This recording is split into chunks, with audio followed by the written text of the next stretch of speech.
এখানে আমাদেরকে অনেকেই বলেছে সুবিধাবাদী না, আমি বলবো যে এখানে আমরা একটা স্বার্থপরের মতো কাজ করেছি। 2018-তে নিজেদের অস্তিত্ব রক্ষার কারণে আমরা আমাদের আদর্শের সাথে বিসর্জন দিয়েছি, কিন্তু সেই অস্তিত্ব রক্ষার জন্য আমাদের হাতে তখন আর উপায় ছিল না। কিন্তু আমি এখন মনে করি আসলে উপায় ছিল। আমরা তখনও একক অবস্থান থেকে নির্বাচন করতে পারতাম, পরাজয় বরণ করতে পারতাম, কিন্তু তারপরেও বিকল্প রাজনীতির প্রাসঙ্গিকতা আমাদের মাঝে থাকতো এবং আজকে আমাদের বক্তব্য অনেক বেশি জোরালো হতো, জনগণের অনেক বেশি কাছে আমরা যেতে পারতাম। এছাড়া এটা সত্য যে 2018 সালের রাজনৈতিক ভুল সিদ্ধান্তের কারণে আমাদের ভেতর মরালি আমরা অনেক ডাউন ছিলাম, আমরা বুঝতে পারছিলাম আমরা কীভাবে সংগঠিত হবো, আমরা নিজেরও কনফিউজ ছিলাম।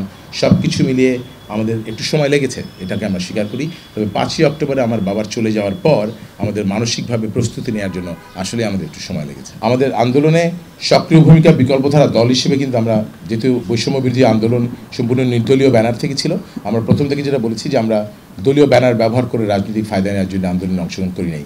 আমরা বৈষম্য বিরোধী ছাত্র আন্দোলনের নেতৃত্বে আমরা সবাই মানুষ হিসেবে, ছাত্র হিসেবে, জনতা হিসেবে, নাগরিক হিসেবে সেখানে আমরা অবস্থান করেছি। 24-এর নির্বাচন, আমি যেটা বলেছি 24-এর নির্বাচন 2018 সালের নির্বাচনে অংশগ্রহণ করার যে ভুল, সেই ভুল থেকে বেরিয়ে আসার প্রথম, এটাকে আমরা বলি the first step of correction, প্রথম পদক্ষেপ ভুল সংশোধনে আমরা 24-এর নির্বাচনকে নিয়েছি।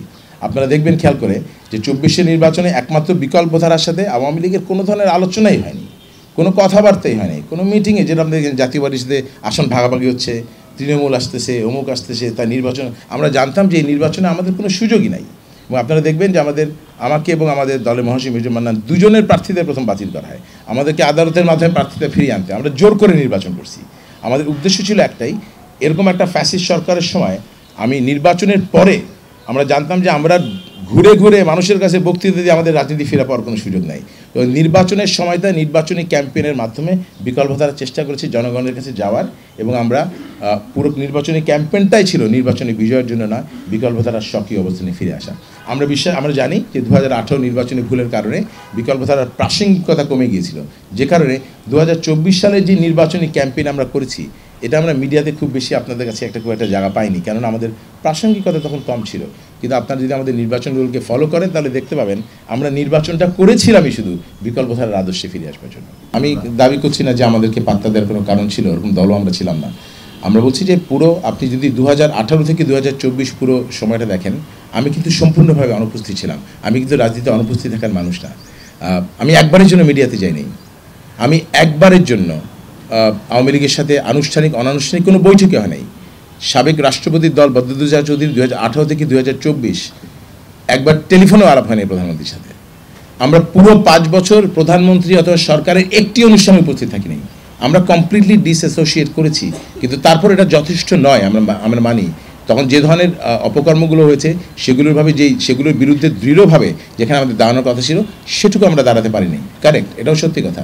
এর ভেতরে অনেকগুলো ঘটনা তখন ঘটেছে, আমাদের কিছু নির্যাতনের শিকার হতে হচ্ছে, আমাদের দলীয় নেতাকর্মীদের কিছু গ্রেপ্তারও করা হয়েছিল, আমার অফিস থেকে গ্রেপ্তার করা হয়েছিল। তো আমরা তখন বুঝে ফেলেছিলাম যে আসলে যা ভুল করার আমরা ভুল করেছি এবং তার প্রায়শ্চিত্ত আমাদেরকেই করতে হবে। বিকল্পধারা জেনারেশন 2 তার যাত্রা শুরু করবে এবং সেই যাত্রায় আমার এককভাবে বক্তব্য দেওয়ার কোনো সুযোগ নাই। সেখানে আমার অবস্থান থাকবে কিনা আমি সেটাও এখনও জানি না। সুতরাং আগামী নির্বাচন সম্পর্কে দলীয় বক্তব্য নয়, আমি বিশ্বাস করি বাংলাদেশে রাজনীতিতে সত্যিকারের গণতন্ত্র প্রতিষ্ঠা করতে হলে, বৈষম্য মুক্ত বাংলাদেশ চাইলে প্রথমে বৈষম্য মুক্ত করতে হবে সংসদকে, এবং সংসদে আনুপাতিক সংখ্যানুপাতে নির্বাচন ছাড়া বাংলাদেশে বৈষম্য মুক্ত করা যাবে না। ওই সময় আমার বাবা হাসপাতালের নিবিড় পর্যবেক্ষণে ছিলেন। মব রিয়াকশন যেটা হয়েছে, আমি আজকে প্রথমেই বলেছি যে আজকের এই অনুষ্ঠান যা সমালোচনা শুধু আমাদের হবে, আমি অন্য কোনো দলের সমালোচনা করতে আজকে এখানে দাঁড়াইনি। সেই মব রিয়াকশনটা কীভাবে হয়েছে, কেন হয়েছে, সেগুলি নিয়ে আরেকদিন বিশদ আলোচনা করা যাবে। কিন্তু আমি মনে করি আমাদেরকে নিয়ে ভুল বোঝাবুঝির যথেষ্ট কারণ ছিল, আমরা সেরকম যথেষ্ট কর্মকাণ্ড করেছি যেখানে একটা ভুল বোঝাবুঝি হতে পারে। এবং আমাদের অবস্থান কিন্তু আমাদের ফেসবুকে গেলেও দেখবেন, আমাদের 16ই জুলাই থেকে আমরা কিন্তু রাজপথে ছিলাম, কিন্তু সেটাকে আমরা রাজনৈতিক ফায়দা নেওয়ার জন্য করিনি, সেটাকে আমরা সেভাবে প্রকাশও করতে চাইনি। একটু তো দেরি হয়েছেই, কিন্তু কি করার, আমাদের তো উপায় ছিল না। আমার বাবা চলে যাওয়ার পর আমাদের মানসিকভাবে প্রস্তুত হয়ে আবার একত্রিত হয়ে আবার কাজ করতে আমাদের সময় লেগেছে।